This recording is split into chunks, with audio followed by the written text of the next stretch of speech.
Oh, welcome back to Breakfast with Bob, Boston Marathon Edition. My name is Bob Babbitt. We're presented by Hyland's Leg Cramps. Stop the cramps, not your race. And the NormaTec Pulse Recovery System. We're at the 120th running of the Boston Marathon. My guest, Laurel Wassner. Laurel, how the heck are you? I'm good. It's an honor to be here. Well, it's great to chat with. It's great to chat with you at a running event rather than a triathlon. It is, I know. It's not Kona. Right. But it is great. I was a runner first, so it feels like. Yes.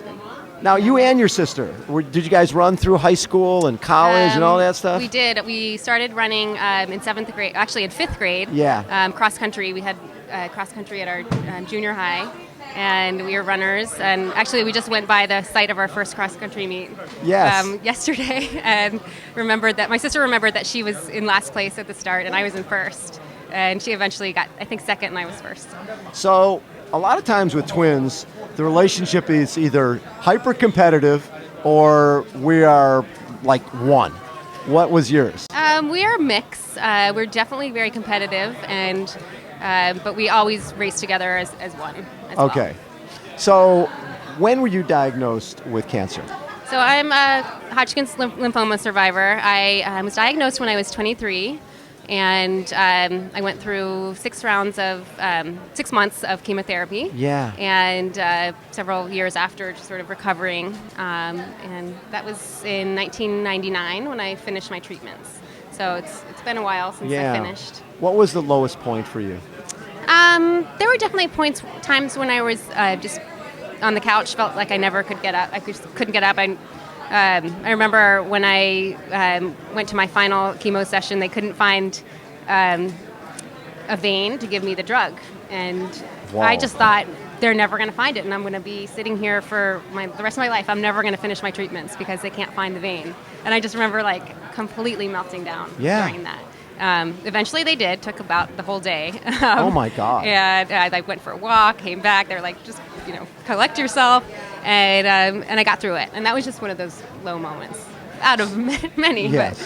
So in the meantime, your sister, Rebecca, is becoming a professional runner. Yes. So in the meantime, she actually, when I first got diagnosed, she joined the team in training and to do the London Marathon. Yeah. And she was a collegiate runner. And wanted to continue running. Hadn't done any triathlons yet, but decided to do the London Marathon. So while I was doing my treatments, she would go and do a really hard workout. Right. And as up to her training. And my last day of treatment was the day she was leaving to go to the London Marathon. And my doctor said, you can't go because you're too sick and you cannot get on a plane with all those germs. Sure. And we ignored that. You went anyway. And I went anyway, and she ran did. the London Marathon, and I think she was the first American. It wasn't a huge American race then. It wasn't part of the majors, but she ran 2:57. I'm going to consult my stat geek over there. Girl, yeah. I think under 3. She had trained really hard for it. I watched her. I saw her several points in the race, and it was almost really like you're running it inspiring together. Yeah, it was. It was symbolic because you were done with your treatment, and she was running the marathon, and it was almost like, okay, now it's time for my next phase. She was doing something really hard, and I had done something. So it was really a good moment for us. And when did you decide, okay, you know what? I'm starting to feel better. Maybe I can follow along here. Well, I tried. I would have little starts, we went to the marathon. Okay, I'm going to try to run. Didn't happen. And then I'd try again. I tried to get to 40 minutes, and I'd come home and sleep for 2 hours afterwards.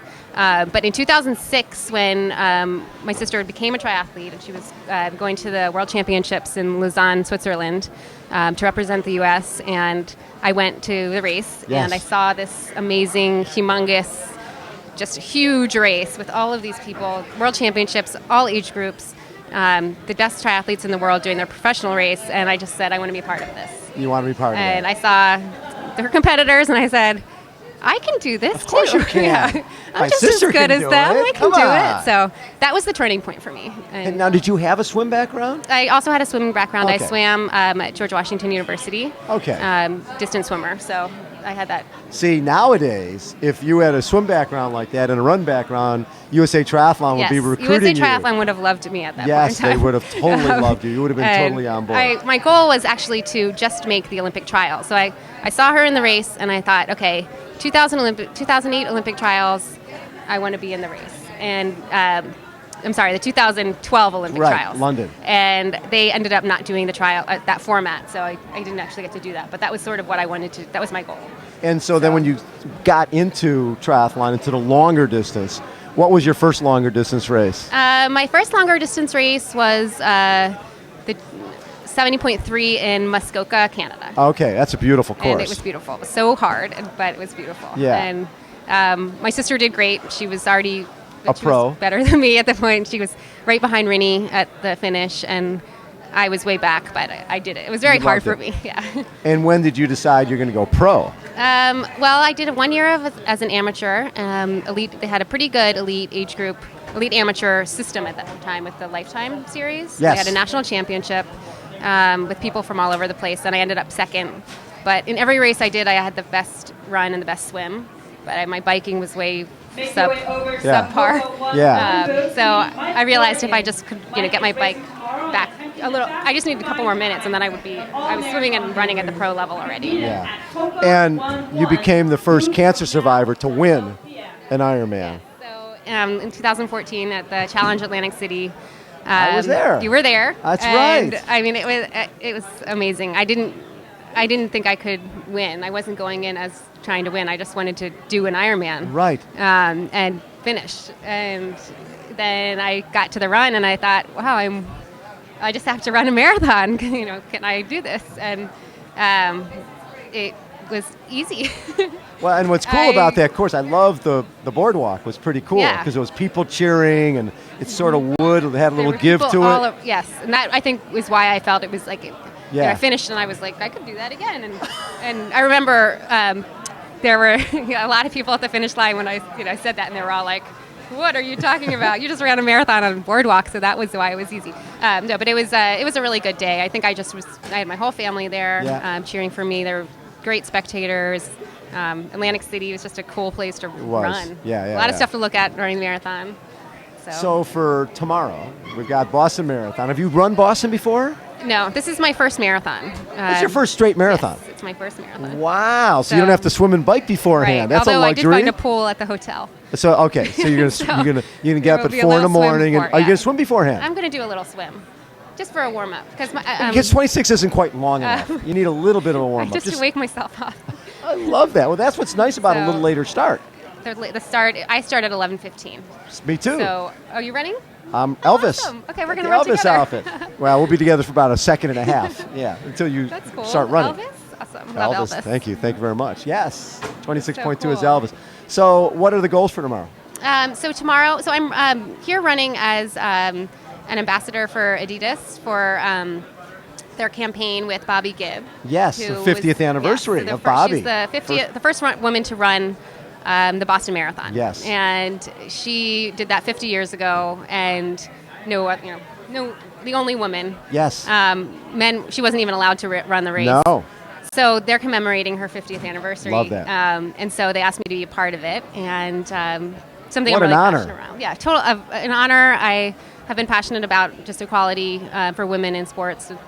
We deal with it in triathlon, yes. And I made it to Kona last year, but I was the final qualifier. Because of the whole 35 women and 50 guys. Although yes. I'm probably, my male counterpart at rank number 35 had less points than I did. Interesting. And I flew all over the world to get into this race. How many races did you have to do full Ironmans? Because you can't qualify with halves. Right. You got to do fulls. I had a 4th place, 5th place in a championship race, and then I had a 9th place, which was a really bad race for me, but still top 10. Still top 10. Still yes. A pretty good, in extreme conditions. I went to Canada to do it, and then I had a couple top 5s in a half Ironmans. So you did how many fulls? So it's like 3 fulls. I did 3. And a couple of 70.3s just to get to Kona. Yes. So when you're going there with 3 in your legs, there's no way you can be a factor at that point. At that point, I thought in my head, I can still do this. But in reality, to get to Kona to get to Kona fresh, you can't have 3 marathons, and none of them were that slow. No. I ran pretty fast in each one. Because that's one of your weapons. That's what you are. You're a runner. Trying to get into Kona. So you can't run slow to get into Kona. But I remember a guy that I was at a race with who said, "Oh, I just have to walk the marathon and I'll get into Kona." And you're going. And I thought, that doesn't seem fair. I have to run a 3:07 to get into Kona. Wow. And meanwhile, he ran 4:07. Whatever. Yeah. So it's how did Kona so. go for you? So I got to Kona. I did not have a good race. Yeah. I ended up 25th, which was well off what I thought I would do. It was a hard day for everybody, but I didn't have anything go right. Well, 4 marathons in 1 year. Yeah. What top marathoner here is going to go run 4 marathons in a year? Marathoners think that's insane. It is insane. So, yes. And I was always, my sister came from running background, and you run 2 marathons a year. Max. You do 2 of your races a year. Right. So I never thought I could even run 1, let alone 3 in 1 year or 4 in 1 year. So Kona wasn't great. So I feel like I need to go back and do a better one. Get it right. Yeah. So what's in terms of this year, what do you need to do to get to Kona? So I will have to do, I'm going to go to Brazil. The Ironman Brazil, I went there last year. And then I'll probably have to do at least 1 other Ironman. So you'll do at least 2, possibly even 3? Or you think you might get it done with 2? I'd like to not do 3. Oh, who would? Yeah. I mean, you only do 3 if you have to. I didn't get the points I wanted to get in Kona. Right. And that was one of the incentives to go to Kona, is that when you do go, because there's double points, you get your points, yeah. and then you're set up for the next year. But being 25th was not a good result. So I got. What's your goal for tomorrow? Was your so first for tomorrow, straight marathon? my number 1 goal is just to really enjoy the experience. The energy here is incredible. Yeah. And just to be a part of a race this big is pretty amazing. I'm really honored to be here. And as far as the run, my sister coaches me, and she gave me a workout because she said, "You're running this race because it's a training run for you." Right, it's a training run. She's like, "You can go have fun and represent, this amazing cause, but I'll have to get something out of the race." So I'll be doing a workout. Good. And it's going to be 3 by 30 minutes with descending paces. So I'll get down to my half Ironman pace. Good for you. So. Well, Laurel, thanks so much for taking time. Thank you. What's Elvis running? Elvis is trying to finish before dark.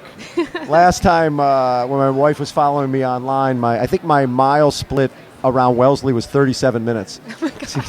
I think Elvis made some fans so along in Wellesley. So I'll be out there a while. Is that halfway? I have no idea. Okay. Yeah, but all I know is my favorite spot. Elvis I can't wait to get to Wellesley. You will. You start hearing. It's like when you hear the ocean. When you start hearing that sound coming up over the hill, and you're like, "Oh, what is that? Oh, it's Wellesley." Wow. It's crazy. I can't wait for that. You will love it all. I remember in an interview before Kona, I said, "I can't wait to get to the energy lab," and everyone was like, laughing. Yeah. "You are crazy." There's but no I can't wait to in get it to all. Heartbreak Hill. So. You'll love it. And Wellesley and all the hills. So. Laurel, thanks Thank so you. much for taking time. Laurel Wassner has been our guest again. This is Breakfast with Bob, Boston Marathon edition. To all our marathoners out there, have an awesome race tomorrow. Hold on, everybody. And hi, we will Amy. be right back. Hi, Amy.